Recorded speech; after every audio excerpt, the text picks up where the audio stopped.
I, Nancy Janet Kafoi Gathungu, having been appointed the Auditor General under the Public Audit Act 2015, do solemnly swear. Nancy Janet Kabui Gathungu on Friday took the oath of allegiance, vowing to defend the Kenyan Constitution as the new Auditor General. Impartially and to the best of my ability, discharge the trust and perform the functions and exercise the powers devolving upon me by virtue of this appointment. Gathungu now fills the gap left by her predecessor Edward Ouko, who served the country for 8 years and a renewable term. The new Auditor General, who is 30 billion Kenyan shillings net worth, has announced to serve the country without fear nor favor.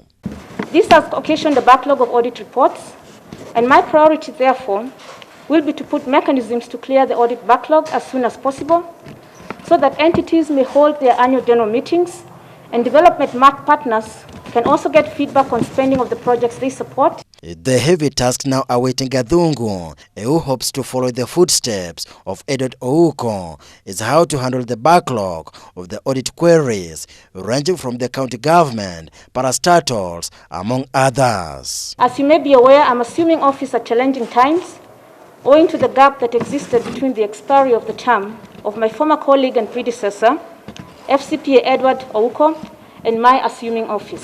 Auditor report for the 2018-2019 financial year were due by December last year, but the exit of Edward Ouko in August 2019 meant that he could not conclude the work.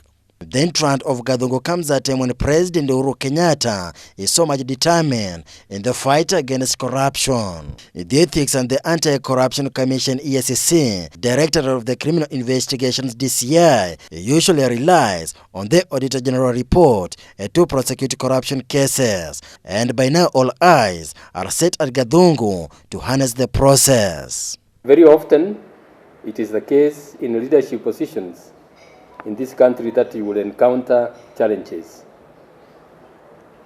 As it were, you will step on toes.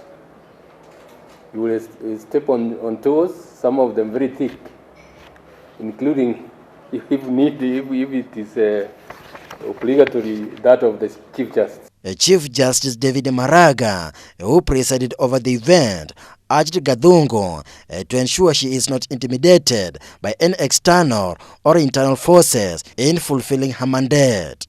The swearing-in ceremony was attended by the head of the public service, Joseph Kinywa. But you are required to discharge your duty because you are going to audit our accounts as well. So you are going to have to discharge your duty without fear or favor. The challenges lying ahead as a result of the long lead time before your appointment and swearing in. For instance, there are certain urgent financial statements awaiting your certification, which have significant impact on the entire economy of the country. Nancy got the approval for the position, which was re-advertised after 17 shortlisted candidates, initially shortlisted, failed to meet the minimum threshold for the final shortlist in December 2019. Reporting for Ebro TV, I'm Jeff Haemba.